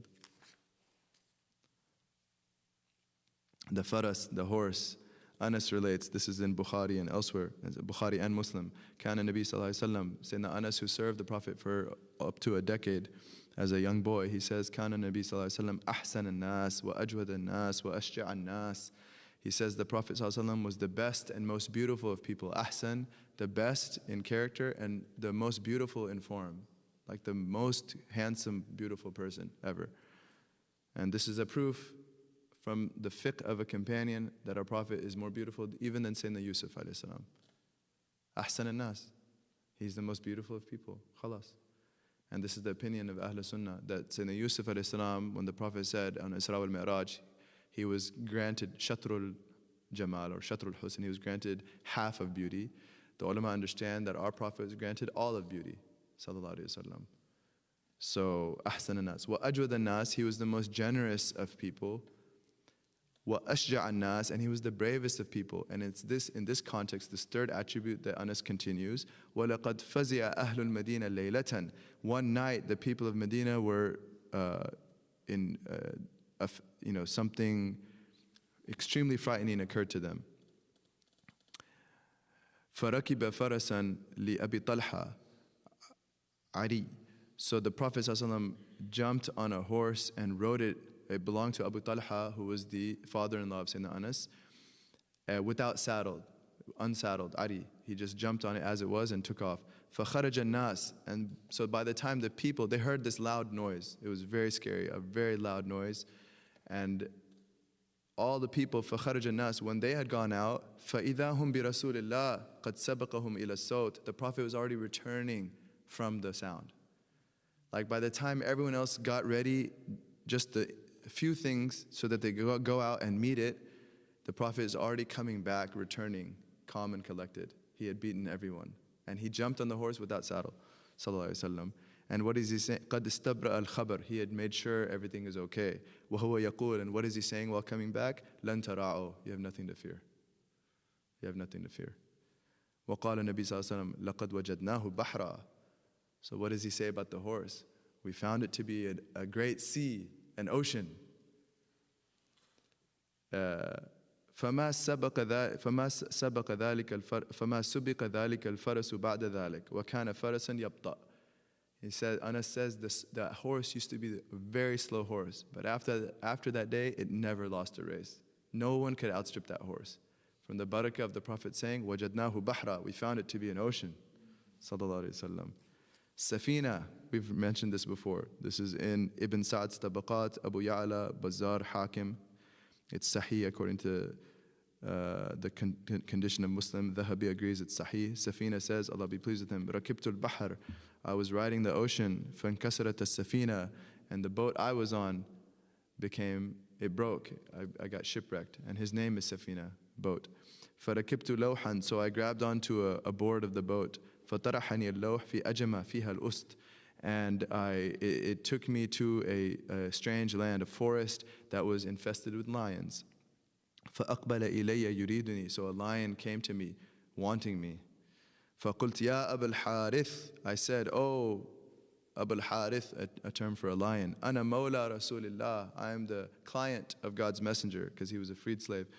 فَطَأْتَأَ رَأْسَهُ وَأَقْبَلَ إِلَيَّ, so the lion lowers its head and slowly comes to Sayyidina Safina. فَدَفَعَنِي بِمَنْكِبِهِ, and it nudges me with its shoulder. حَتَّى أَخْرَجَنِي مِنَ الْأَجَمَةِ, until it leads me out of the forest, the jungle. وَوَضَعَنِي عَلَى الطَّرِيقِ, and it guided me, it placed me on the road. وَهَمْهَمَ, and it started saying, فَظَنَنْتُ أَنَّهُ يُوَدِّعَنِي, so I realized it was saying farewell to me with its humming. The Ifrit Abu Hurairah relates in Bukhari and elsewhere that the Prophet ﷺ said, إِنَّ إِفْرِيتًا تَفَلَّتَ عَلَيَّ الْبَارِحَةِ لِيَقْطَعَ عَلَيَّ الصَّلَاةِ. The Prophet ﷺ, this demon was, it came out of nowhere upon me while I was in the prayer yesterday to try to, distract me in the prayer. فَأَمْكَنِنِي اللَّهُ مِنْ, and so Allah gave me full dominion over it. فَأَخَذْتُهُ, so I grabbed it. وَأَرَدْتُ أَنْ أَرْبِطَهُ إِلَى سَارِيَةٍ مِنْ سَوَارِ الْمَسْجِدِ, so I wanted to tie it on one of the pillars of the mosque. حَتَّى تُصْبِحُ فَتَنْظُرُوا إِلَيْهِ, so that in the morning you all could see and actually see the demon tied up. فَذَكَرْتُ دَعْوَةَ أَخِي سُلَيْمَانَ, but then I recalled the dua of my brother Solomon, رَبِّ اغْفِرْ لِي وَهَبْ لِي مُلْكًا لَا يَنْبَغِي لِأَحَدٍ مِّن بَعْدِي. Oh Allah, forgive me, my Lord, forgive me, and grant me a dominion that no one after me will have, which is control of the jinn. So Sulaiman alayhi salam asked that no one get control of the jinn after him. The Prophet remembers this, فَرَتَتْتُهُ خَاسِيًا, so I released it miserable as it is. Abu Darda relates the same incident, Sahih Muslim, or it could have been a second incident. Another time, Abu Darda relates, قَامَ رَسُولُ اللَّهِ فَسَمِعْتُ يَقُولُ أَعُوذُ بِاللَّهِ مِنْكَ. The Prophet stood up in prayer, and Abu Darda hears him saying, I seek Allah's refuge from you, saying to something. ثُمَّ قَالَ أَلْعَنُكَ بِلَعْنَةِ اللَّهِ, I bid you far from Allah's mercy by the curse of Allah. 3 times he said it, sallallahu alaihi wasallam. ثُمَّ بَسَطَ يَدَهُ كَأَنَّهُ يَتَنَاوَلْ شَيْئًا, so then he takes his hand out, he extends his hand, sallallahu alaihi wasallam, as if he's grabbing something. فَلَمَّا فَرِغَ مِنَ الصَّلَاةِ سَأَلْنَاهُ, so when he was done with the prayer, we asked him, what happened? He said, إِنَّ عَدُوَ اللَّهِ Iblis. This time it was the head of the demons. Iblis himself, the enemy of God. جَاءَ بِشِهَابٍ مِّن نَار, he came with a flame of fire. لِيَجْعَلَهُ فِي وَجْهِ, to put in front of my face. فَأَرَدْتُ أَخْذَهُ, so I sought to grab him. فَلَوْلَا دَعْوَةُ أَخِي سُلَيْمَانَ, if it weren't for the dua, the supplication of my brother Solomon, لَأَصْبَحَ مُوَثَّقًا يَلْعَبْ بِهِ وِلْدَانُ أَهْلِ الْمَدِينَةِ, he would have been tied up to the pillar. Iblis would have been tied up to the pillar such that the children of Medina can play with him, such that the children of Medina could make a piñata out of him. Safina relates, why was he called Safina? Someone said to Safina, this is in Musnad Ahmad, Sahih Hadith, someone asked Safina, Masmuka, what's your name? He said, Sammani Rasulullah Safina. He didn't tell his real name. Someone said, what's your name? He said, the Prophet named me Safina, ship. Qila lima, why? He said, خَرَجَ وَمَعُهُ أَصْحَابُ, the Prophet went out once on an expedition with his companions. فَثَقُلَ عَلَيْهِمْ مَتَاعُهُم, their belongings became too heavy for them. فَقَالَ لِي, the Prophet looked at me and said, أُبْسُطْ كِسَاءَكَ, put out your garment, spread it out. فَبَسَطْتُهُ, so I spread it out. فَجَعَلُوا فِيهِ مَتَاعُهُم, they all put their belongings, all the companions on the expedition put all their belongings on my one sheet. فَحَمَلُوهُ عَلَيَّ, and they all made me carry it. فَقَال, so the Prophet says, احمل فَإِنَّمَا أَنْتَ سَفِينَةٌ, carry it because you're nothing but a ship. فَلَوْ حُمِلْتُ مِنْ يَوْمِئِذٍ وَقْرُ بَعِيرٍ أو بعيرين أو ثلاثة أو أربعة أو خمسة أو ستة أو سبعة ما ثقل علي. He says, after that day, if I had to carry an entire camel's load, or 2 camels' load, or 3 camels' load, or 4 camels' load, or 5 camels' load, or 6 camels' load, or 7 camels' load, it wouldn't have been heavy for me. It would not have been heavy for me. Abu Hurairah, we alluded to this. Abu Hurairah says, this is in Bukhari and Muslim. He says that the Prophet ﷺ حدثنا يوما, he spoke to us one day. فقال, he said, من يبسط ثوبه حتى أفرغ من حديثي, who shall spread out his garment until I finish from my speech. ثم يقبض إليه, and then we'll take it to him. فبسطت ثوبي, Abu Hurairah says, so I extended my garment. ثم حدثنا, then he spoke to us. فقبضته إلي, so then I clenched it to me. فوالله ما نسيت شيئا سمعته منه, by Allah, after that day, I never forgot a thing that I heard from him. The moment the Prophet would say it, sallallahu, it stuck as a hadith in my mind. Abu Hurairah, by the blessing of the garment being spread out. And in another narration in Bukhari as well, he actually asked, he says, Ya Rasulullah, inni asma'u minka hadithan kathira. He asked, oh God's Messenger, I hear many hadith from you, فَأَنْسَاهُ, but I forget them. So he complained of lack of memory. قال أبسط رداءك, the Prophet says, spread out your cloak or upper garment. فَبَسَطْتُهُ, so I spread it out. فَغَرَفَ بِيَدِي, the Prophet ﷺ, according to this hadith, he started scooping into it, taking with his hand and scooping onto the garment. They couldn't see what it was. ثُمَّ قَالْ دُمْ فَضَمَمْتُ, then he said, bring it to you. So I brought it to me. فَمَا نَسِيتُ حَدِيثًا بَعْدَ, I never forgot a hadith after that.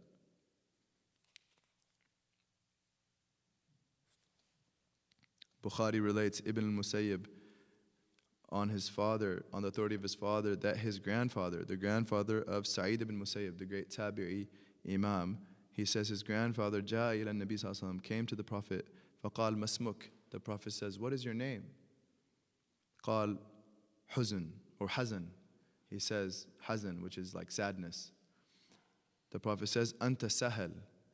He says, your name is now Sahel, ease.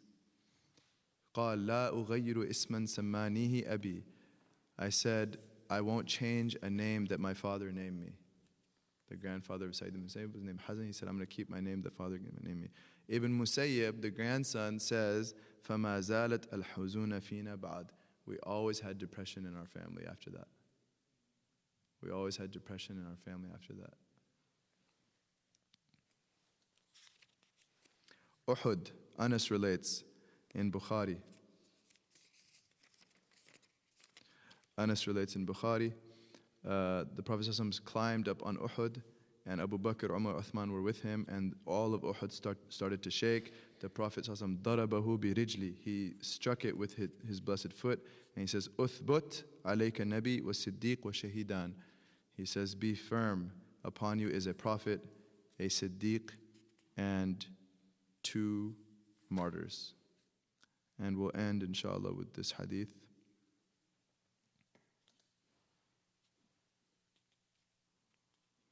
Ibn Abbas relates, this hadith, it's a bit confusing, so we need to look at it through the eyes of our commentators, the ulama, that Ibn Abbas relates, this is in Tirmidhi and Musnad Ahmad and the Sanad al-Sahih, that the Prophet said, sallallahu alaihi wasallam, Atani laylata Rabbi tabaraka wa ta'ala fi ahsani surah. My Lord came to me tonight, fi ahsani surah, in the most beautiful form. This is the word that's used. But, and Ibn Abbas says, أحسبه قال في المنام. I think he said in a dream. So Ibn Abbas wasn't sure, was it in the waking state or in a dream? But he thought it was in a dream. But the commentator, Mullah Ali al-Qari, the 10th century or 11th century master from Herat, Afghanistan. He was a Hanafi master, master of Hadith, Hafidh of Hadith, and he had mastered the 10 qira'at. He has a commentary, Al-Mirqat fi Sharh al-Mishkat, the Mirqat, well-known commentary. He says, Ahsan Surah A min haythu sifatuhu, in the most beautiful form in terms of Allah's attributes. Allah doesn't have physical form, He has attributes. And so the most beautiful, what's the most beautiful form of attributes? A, kana rabbi ahsan ikraman wa lutfan min waqt akhar. This was the most, Allah revealed Himself with ikram and lutf, with generous bestowing and kindness. This is the Ahsan Surah according to our masters. So then he says, my Lord came to me last night, and what did Allah say? Ya Muhammad, O Muhammad, hal tadri fima yakhtasimu al-malu al-a'la. Do you know what the angels of the highest celestial realm debate about? Literally argue about, debate about. In one narration, yabhath, what they investigate. And so the commentators say, i.e., this is like a Q&A that they have, or what they rush to record because they want to record it, or they have these discussions on what's more virtuous of deeds, or they debate it, i.e., wishing they could have the honor of having these deeds. But the angels of the highest realm, they debate about certain things. So Allah Ta'ala asked the Prophet, do you know what they debate about? قُلْتْ لَا. The Prophet says, I don't know. قال, he said, فَوَضَعَ يَدَهُ بَيْنَ كَتِفَيْهِ حَتَّى وَجَدْتُ بَرْدَهَا بَيْنَ ثَدْيَيْهِ. So, أو قال بَيْنَ نَحْرِي. So he says, Allah placed His yad between my two shoulder blades until I could feel its coolness in my very chest. So what is meant by this, Allah placing His yad? Obviously it's not a hand. Mullah al-Qari says, kinaya, it's figurative language. An takhsisihi iyah, that Allah is selecting the Prophet, bi mazid al-fadl alayh, with extra beneficence and mercy and bounty, wa isal al-fayd ilay, and causing special divine effulgence to reach him, which he felt the coolness of. فَإِنَّ مِنْ شَأْنِ الْمُتَلَطِّفِ, because in creation, when someone wants to really give a special grace to someone younger or smaller, they put their hand behind the shoulder blades. So the Prophet used this expression as figurative language, that Allah really poured the effulgences into my chest, right where the heart is. He says, فَعَلِمْتُ مَا فِي السَّمَاوَاتِ وَمَا فِي الْأَرْضِ. So then I knew, after the coolness, I knew what was in the heavens and earth. I had knowledge of everything in the heavens and earth. قال يا Muhammad, Allah repeats the question, O Muhammad, هل تدري فيما يختصم الملأ الأعلى? Do you know what the angels of the highest realm debate about? قلت نعم. I said yes, now I know. في الكفارات, in the things that erase sins. والكفارات, what are these things? المكث في المسجد بعد الصلاة, to stay in the place of prayer after the prayer is done. For the adhkar, remembrance of Allah subhanahu wa ta'ala, to stay there without talking. وَالْمَشْيُ عَلَى الْأَقْدَامِ إِلَى الْجَمَاعَات, and to walk with one's very feet to the congregational prayer. This is of the highest kafara.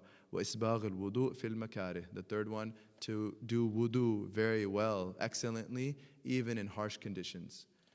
Whether it's cold, whether it's whatnot, to properly do wudu, not to cut corners. This is the kafarat, of the highest kafarat. وَمَنْ فَعَلَ ذَلِكَ عَاشَ بِخَيْرٍ وَمَاتَ بِخَيْرٍ. The Prophet says, whoever practices like this, he will live well and he will die well. وَكَانَ مِنْ خَطِيئَتِهِ كَيَوْمِ وَلَدَتْهُ أُمُّهُ, and he shall be in terms of his sins like the day his mother gave birth to him. وَقَالَ يَا مُحَمَّدْ إِذَا صَلَّيْتَ فَقُلْ, and then Allah teaches a special dua. O Muhammad, when you pray, say the following: اللهم إني أسألك فعل الخيرات وترك المنكرات وحب المساكين. We should make this prayer. The Prophet was taught this in this special selective moment from Allah. He was taught to say, O Allah, verily I ask you to perform that I perform good deeds, that I leave aside bad deeds, and that I love poor people. I ask you for the love of the indigent.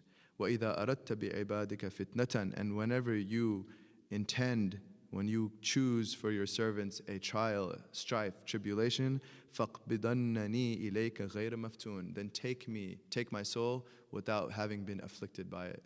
take me in death before the fitna falls. This is dua that our Prophet was taught, sallallahu alaihi wasallam. وَالدَّرَجَاتِ, and the second thing he was taught are the things that raise in degrees. The kafarat, what erases sins. The darajat, what raises in the degrees. These are three things as well. What are the three things? Ifsha'us salam, spreading peace. Both, primarily Asalaamu Alaikum, and then what's presupposed by that is peacefulness, cooperation, no harm. وَإِطْعَامُ الطَّعَامِ, and giving food. وَالصَّلَاةُ بِاللَّيْلِ وَالنَّاسُ نِيَامٌ, and praying at night while people are asleep. So inshallah, that's a fitting conclusion for today's class. Are there any questions or concerns? Yeah, so the first question, what does saadaiq mean? It comes from the root of happiness, saadaiq, so two of the, I'll double check for next class, but what I understand is, doubling whatever makes you happy, like at your service, ready to make you happy, something like this. But it's an expression of the Arabs that just basically means hadir, like I'm ready to serve. And salaat al-haaja, yes, it can be done generally for whatever the need is. So instead of saying the part about removing the blindness, one can just say whatever their haaja is. Or can just say haajati, just my need, and intend general needs. But the key to that dua, as with all du'as, is one has to be certain it will work. One must be certain that it shall work. If one has hesitation, then they're not fulfilling the conditions of dua. So like any dua, the condition for Allah to answer is that Allah has set, is that we have absolute certainty Allah will answer. So that's husna dhan, that good opinion of Allah itself will bring mercy. That good opinion of Allah itself will bring mercy. Naam, husna dhan billah, one of the lost virtues that we need to revive, inshallah. Naam, any other questions? So the dua then, Allahumma inni as'aluka fi'l al-khayrat wa tark al-munkarat wa hubb al-masakin wa idha aradta bi'ibadika fitnatan faqbidannani ilayka ghayr maftun.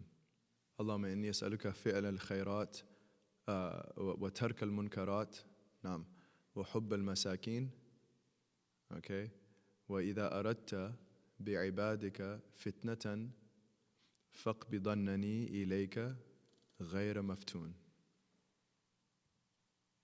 Inshallah, we can share it afterwards. Any other questions? You had a question, yeah? Yeah, so our dua is predicated upon our certainty or on piety. So it's... this returns to the issue of what are the shurut of dua, what are the conditions for dua to be fulfilled. So the first one is aklul halal, eating lawful food, and having a lawful income. And the second one is to have yaqeen, to be certain that the dua is answered, to not have hesitation or doubt. And then to pay attention to the dua, to not be heedless while asking. And Allahumma salli ala Sayyidina Muhammad.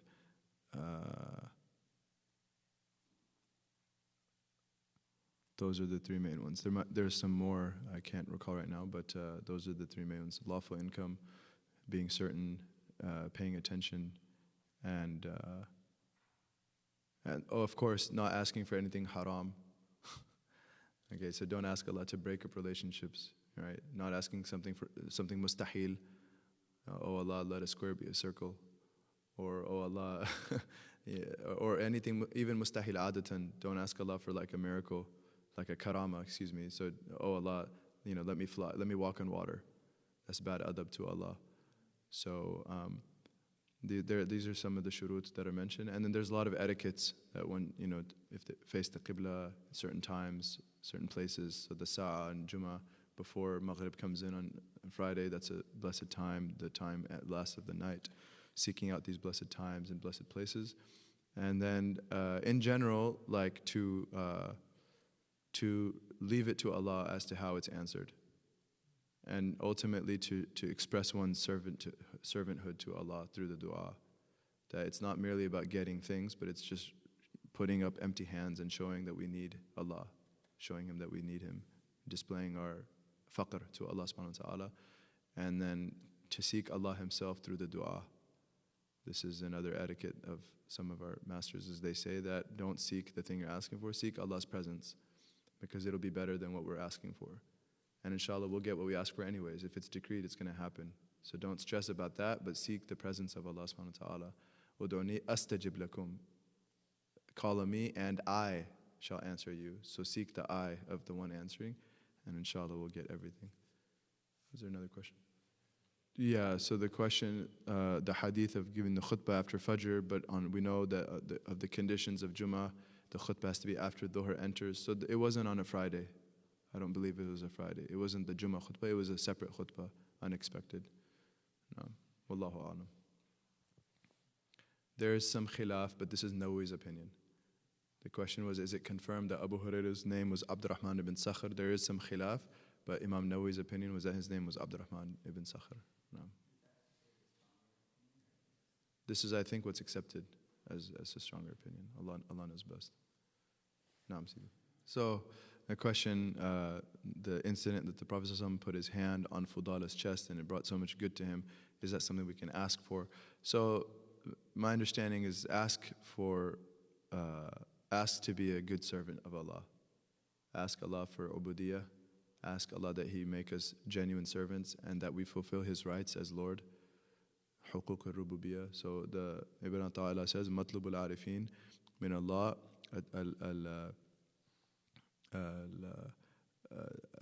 tahqiq al-ubudiyyah wal qiyam bi huquq al-rububiyyah. Or kama qal, he says the thing that the people who know Allah seek, their one dua is that they fulfill, they become realized in servanthood and they fulfill the rights of Allah's lordship. So inshallah, if we ask for the highest thing, everything else will be given, inshallah. And Allah knows what's in the heart. Allah knows if a person is really longing for the Prophet's touch. Allah knows that. So just ask for what Allah wants us to ask for, and inshallah He'll give that and more, inshallah. And inshallah, if not in this life, in the next life, we'll all get the touch of the Prophet ﷺ, inshallah. Sallallahu Alaihi Wasallam. So this is something, there's no stress. So a person can get stressed, they want something and there's no stress. Even they say walaya, subhanAllah, they say even walaya, like the higher realms of closeness to Allah, they say if someone is on a genuine path of seeking Allah, of rectifying themselves, tawbah and taqwa and istiqamah, these reality, and they're working on themselves, even if they're at a base, low level, but this is the path they're on, they're trying to start this, and they die without receiving walaya from Allah's grace, He shall give them walaya in the afterlife.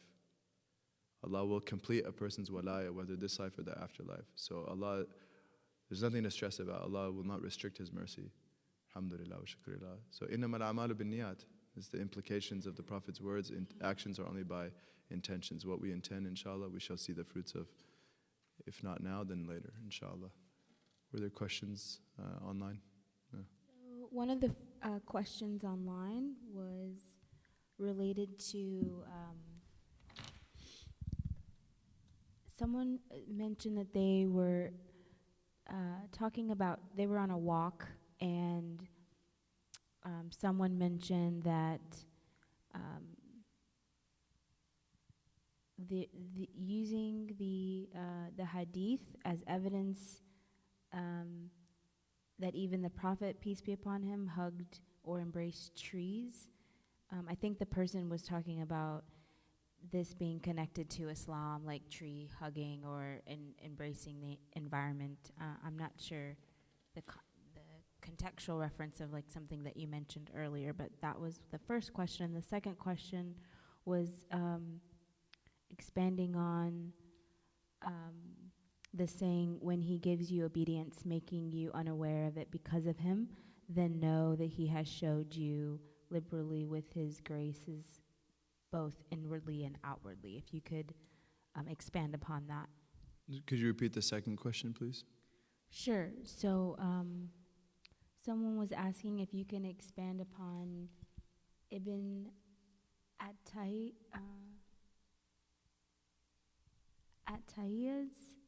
saying, then know that He has showered you liberally with His graces, both inwardly and outwardly. There was something that you mentioned, I think, that they were asking you to expand upon this saying. First question, does the hugging of the tree, there's a lot in the Quran and Sunnah to show that we should be good to the environment. There's a lot of evidence that we can use. So that is certainly one of them. I mean, the Prophet ﷺ is hugging a tree that's crying. Now, the earth and the trees are probably crying a lot right now because of the harm that's being done to them. And so we should, part of our following the sunnah of hugging them and caressing them and calming them down is to treat the environment well and to do what's good for the environment. So that could be derived from that. I don't see a reason why not. And then there's a lot of other texts of the Quran and Sunnah to show that. And that, ultimately the Prophet said as this is one of the legal maxims of Islam that's derived from the Hadith, la darar wa la dirar. There's no causing harm nor reciprocating harm. So harming the environment, this is harm, and it leads to harm to us. It leads to harm to the creatures on earth. So the second question, it's just alluding us to the best thing to ask for. The best thing we should ask Allah, the best thing that we can ask Allah is to be genuine good servants, and that we fulfill His rights upon us as our Lord. And everything entailed by that is basically the entire sacred law, outwardly and inwardly, right? So what we're asking for is that we fully align ourselves with Allah's good pleasure. That's what that entails, that we're fully aligned with Allah's good pleasure. Where He says to be, we're there. Where He says to not be, we're not there. And this is how we live our lives. And particularly inwardly, what's the state of the heart? How is it with respect to the different diseases of the heart, showing off, being arrogant, being envious of others, and we should be critical of ourselves. If we want sort of one take home about that, we should be very critical of ourselves. So give others the benefit of the doubt, but accuse ourselves. We should accuse ourselves. That's part of ubudiyah. It's actually part of servanthood to ittiham an-nafs, to accuse the self of committing wrong. We make 70 excuses for others, but no excuse for ourselves. This is the way we should be. So, what is it? I think Sidi Abu Madian says that man tahaqqaqa bil-ubudiyah, whoever is realized in ubudiyah, nadhara af'alahu bi'ayn al-riya'. He looks at his own actions with the eye of, I was showing off the whole time. He sees all of his actions as he was just pretending and being a show-off. The person of ubudiyah. وَنَذَرَ أَقْوَالَهُ بِعَيْنِ الْإِفْتِرَاءِ. And he sees all of his speech as lies. I was never truthful. I don't know what honesty is. I'm just a liar. وَنَذَرَ أَحْوَالُهُ بِعَيْنِ الْإِدِّعَاءِ. And he sees all of his states as just pretentious claims. I'm a pretender. I'm just making claims. My states. Everything about the person he sees is just ouch, gross, like disgusting. This is nothing here worth looking at. This is the ubudiyah to Allah. So we should, if we think bad of ourselves, then inshallah Allah will rectify us. Allah will show the problems and help us rectify ourselves. And Allah knows best. Any other questions? Right. So, إِنَّمَا الْأَعْمَالُ بِالنِّيَّاتِ, actions are only by intentions. That could be misinterpreted to say that even problematic actions, one can say that, oh, but my intention was good, right?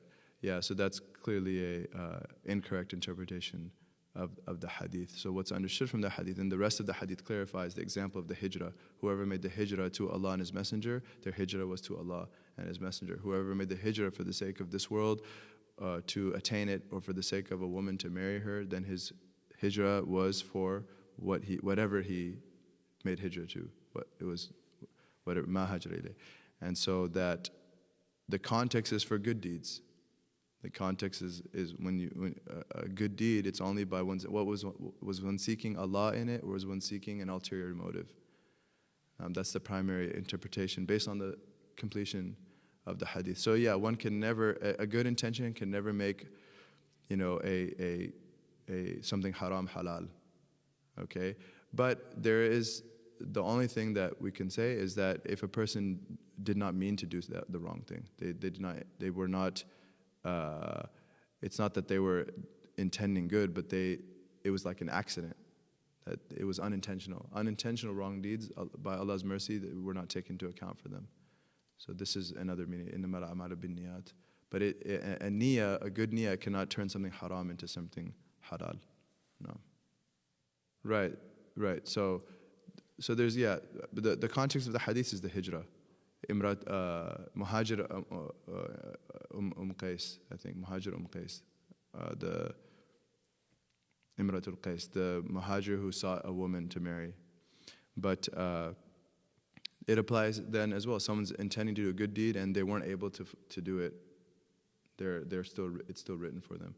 It's clarified by the hadith. Whoever intends a good and performs it, it's 10 times reward times 700 times adaf kathira. Whoever does a good deed but does not do it, it's one good deed. Whoever intends a bad deed and does not do it, it's one good deed. Whoever intends a bad deed and does it, it's one bad deed. This is like a sharh, clarification of that hadith. Any other questions? So the hadith of the wahash in the household of the Prophet ﷺ, they had a wild animal. Could that be used as a proof for keeping a dog? So the narration I read, it doesn't mention the type of animal. I'm not sure if other narrations mention that it's a dog. But even if it were a dog, it cannot be in the house. Based on they had a puppy. Our mother Aisha had a puppy in the house, but the Prophet ﷺ commanded her to keep it outside. So as long as it's outside, then it's fine. But what's not allowed is to have it in the house, and Allah knows best. Yeah, so keeping pets is fine. Aside from dogs, and certain exceptions, but even in the house you can keep cats and birds and pets and then like the Prophet ﷺ was always around animals. We did this section of his animals. He was always around animals, ﷺ. So the camels and the horse and the sheep, and he was a shepherd himself, ﷺ, as were all prophets. And then they had a dog outside the home, our mother Aisha, and cats. Abu Hurairah, he had a kitten. Abu Nughair, Ya Abu Umair, ma fa'al al-Nughair. Oh Abu Umair, what did the little bird do? So Abu Umair, the brother of Sayyidina Anas, had a bird in the house. So there was a lot of animals and pets that the Sahaba were around, and the Prophet himself, ﷺ. There's just a few rules with respect to certain animals that their saliva is najis, or there's fiqhi differences on, but by and large, animals are great to be around in Islam. So dogs, there's khilaf on the madhabs. The Hanafis say just the saliva is najis. So a person, if they had a dog outside the house, if the dog licks them, then it's that saliva is, they'd just have to wash it off. Others say there's with the fur, there's khilaf differences. The Shafis have differences with cats as well, like when the cat sheds hair, can they pray if that hair is on them or not? The Hanafis say it's fine. The Shafis, I believe, have a problem with it, so they'd have to make sure the hair is off, the cat hair. So there are some fiqh conversations with certain animals, but by and large, the fact that they're having these conversations shows that one can have pets. There's just certain rules, depending on one's madhab, that one has to learn in their fiqh, inshallah. Alhamdulillah. Pets are awesome. So, wa sallallahu ala Sayyidina Muhammad and Nabiyul Ummi wa ala alihi wa sahbihi wa sallam. Alhamdulillahi Rabbil Alameen. Inshallah, next class will be our final meeting, inshallah, for the year, and then we'll continue with another class next year, inshallah. Walhamdulillah.